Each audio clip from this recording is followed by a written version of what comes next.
bandingin Indonesia investasi properti dibanding negara lain, bagus mana? Di negara mana investasi properti yang terbaik? Siapa yang tertinggi?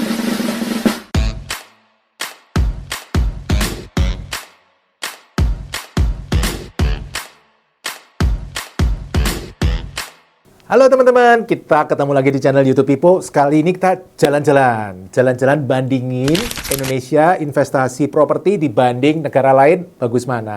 Di negara mana investasi properti yang terbaik? Dan kalau bukan yang terbaik, Indonesia peringkat berapa nih?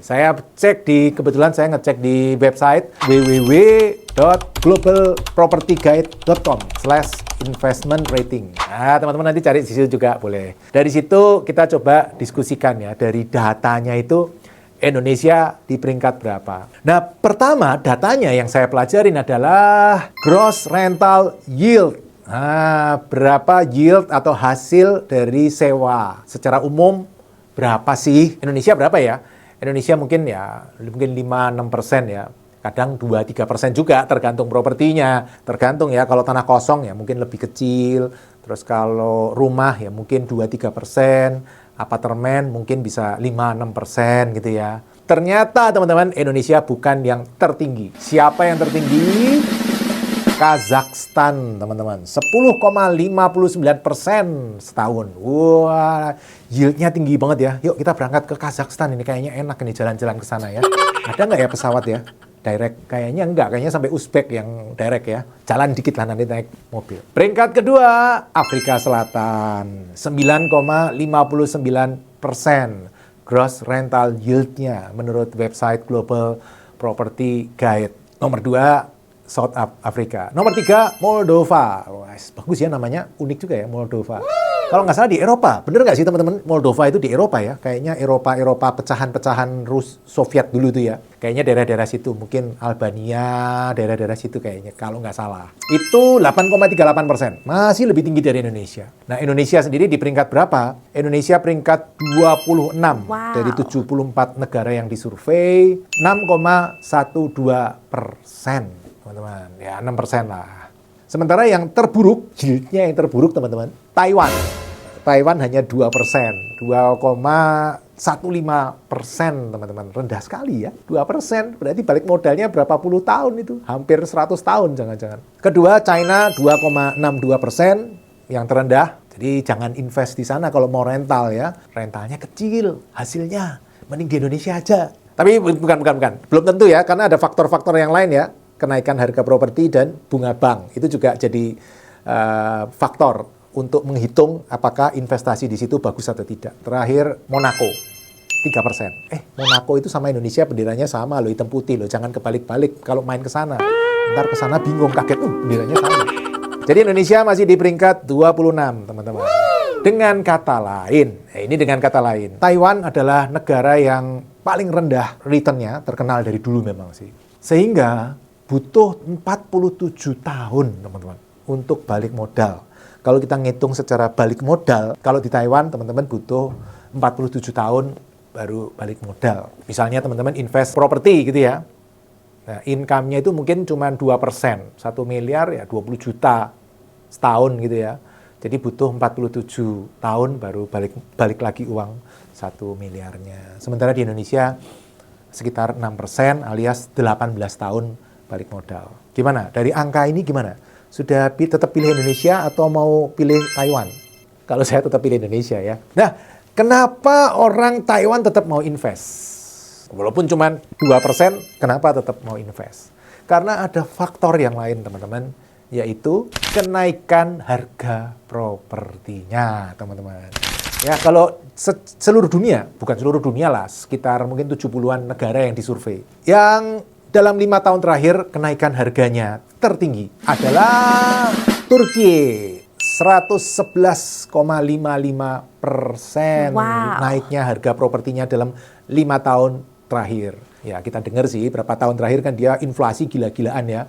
Sehingga harganya naik 111%. Di negara itu berarti kayaknya lebih enak utang ya daripada nabung. Nah, nabung duitnya turun 111%. Kalau beli utang, beli properti, propertinya naik 111%, belum ngomongin yield di Turki. Peringkat kedua kenaikan adalah di Uni Arab Emirat, 48,38%. Wow. Luar biasa. Mungkin karena perkembangannya yang luar biasa ya.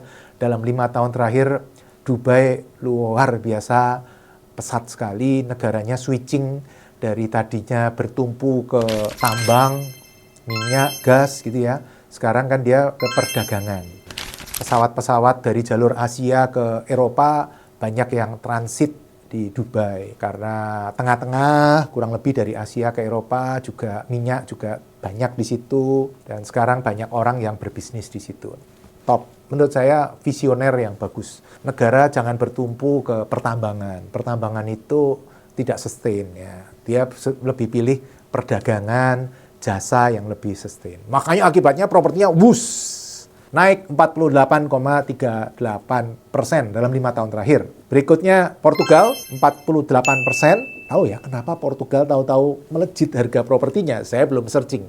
Teman-teman ada yang tahu nggak kenapa ya Portugal kok naiknya banyak? Apa karena Cristiano Ronaldo dari sana, duitnya dibawa ke sana, jadi uangnya dipakai untuk beli properti di sana? Wah, nggak tahu lagi saya. Teman-teman yang tahu info ya, kenapa ya Portugal kok bisa naiknya 48%? Nah, nomor 4, jagoan kita bukan Indonesia, Taiwan yang tadi kita sebut-sebut. Invest 2% kok mau, Pak? Karena kenaikan harga propertinya 41% dalam 5 tahun terakhir. Jadi orang kadang tidak hanya mengharapkan dari sewa properti. Ada juga investor-investor itu yang mengharapkan dari kenaikan harga propertinya. Walaupun saya juga heran ya, Taiwan ada apa ya? Kok propertinya bisa gila-gilaan seperti ini ya? Saya juga nggak paham juga. Padahal kan kayaknya lagi deg-degan ya, sering digangguin sama tetangga sebelah itu, kayaknya sering panas-panasan. Tapi kok propertinya bisa naik tinggi sekali ya, 40% ya. Ada apa ya? Mungkin teman-teman yang tinggal di Taiwan, banyak kan WNI yang tinggal di Taiwan, bisa info. Kenapa ya? Kok Taiwan juga naik ya? Nah itu. Nah Indonesia di peringkat mana? Indonesia di peringkat 20 dari 74 negara dari bawah. Jadi bukan naik, tapi malah turun. Yang turun paling parah itu Hong Kong. 29% turunnya. Ya sejak kembali ke China, kayaknya trennya cenderung turun ya. Karena sudah mulai disaingi oleh kota-kota sekitarnya ya. Shenzhen, Guangzhou, Shanghai kan berkembang pesat ya. Hong Kong kayaknya mulai dikejar oleh teman-temannya yang lain. Jadi dia properti secara umum turun 29,04%. Berikutnya Latvia 22,93%, Maroko 20,26%. Maroko tadi juga ada ya. Maroko turun tapi rental yield-nya naik. Ini kebalikan dengan Taiwan yang rental yield-nya rendah, harga propertinya naik. Tuh ya teman-teman, memang kita ini investor properti kan ngitungnya dari dua kan. Rental yield sama harganya. Satu lagi sebenarnya bunga bank sih. Ini yang berpengaruh ke hal-hal yang menentukan kita. Indonesia minus 4%. Dalam 5 tahun terakhir, Indonesia harga propertinya minus. Jadi biasanya Indonesia inflasi, tapi 5 tahun terakhir ini harga propertinya secara data turun 4,27%. Padahal kapanan saya lihat datanya naik ya 3%. Ya kurang lebih lah, alias Indonesia mungkin ya jalan di tempat lah, naik turun sedikit, turun sedikit gitu ya, sekitar itu. Jadi Indonesia peringkat 20 dari bawah dari sisi kenaikan harga propertinya. Nggak apa-apa. Ya kan, kesempatan untuk teman-teman yang masih mau invest properti, ini kesempatan, timing terbaik, mumpung properti lagi hancur-hancuran. Hancur menurut siapa? Hancur menurut yang jual atau hancur menurut yang beli? Hancur menurut yang jual. Jual properti sulit, jual properti harus diskon gede, baru pembeli mau beli. Kondisi ini berbalik waktu 2010-2012, wah waktu itu properti gini teman-teman. Akibat batubara harganya gila-gilaan, komoditi harganya gila-gilaan, sawit gila-gilaan, properti Indonesia gila-gilaan juga. Kalau sekarang adem ayem. Saran saya kalau beli itu waktu harganya hancur teman-teman. Kalau harganya bagus, lagi mahal-mahalnya jangan beli. Kan prinsipnya tamaklah ketika orang lain takut, takutlah ketika orang lain tamak. Jadi kalau semua nanti nyerbu properti, wah kita jangan ikut-ikutan, kita tetap di luar. Tapi kalau sekarang lagi pada menghindari properti, berarti itu timing kita beli, bisa tawar dengan harga yang terbaik menurut pembeli, bukan menurut penjual. Oke, nah bunga bank. Bunga bank juga salah satu yang berpengaruh teman-teman dalam investasi properti. Bunga bank tertinggi di dunia. Wow, tepuk tangan. Turki 41% bunga mortgage-nya. Setahun 41% teman-teman. Ngeri juga ya.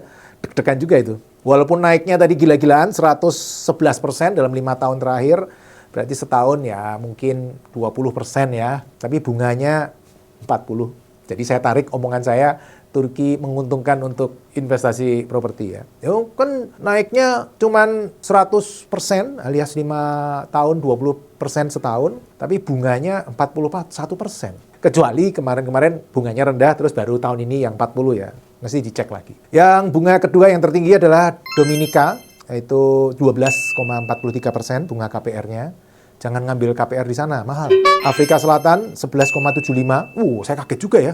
Afrika Selatan ternyata bunganya mahal juga ya. Saya pikir Indonesia sudah termasuk termahal. Ternyata Indonesia masih lumayan dibanding negara-negara ini. Indonesia data di sini tidak tersedia, tapi prediksi saya sekitar 7-8% prediksi saya. Oh, bunga bank yang X ini 2,5%, Pak. 2,5% itu kan cuman fix tahun pertama. Tahun kedua dihajar 11% nanti. Ya oke, minta diskon-diskon nanti jatuhnya 8-9% sama aja. Jadi realnya menurut saya ya 7-8% itu masuk akal. Nah bunga yang terendah itu di Malta. Malta itu hanya 1,82%. Jadi ngambil kreditnya di Malta dong.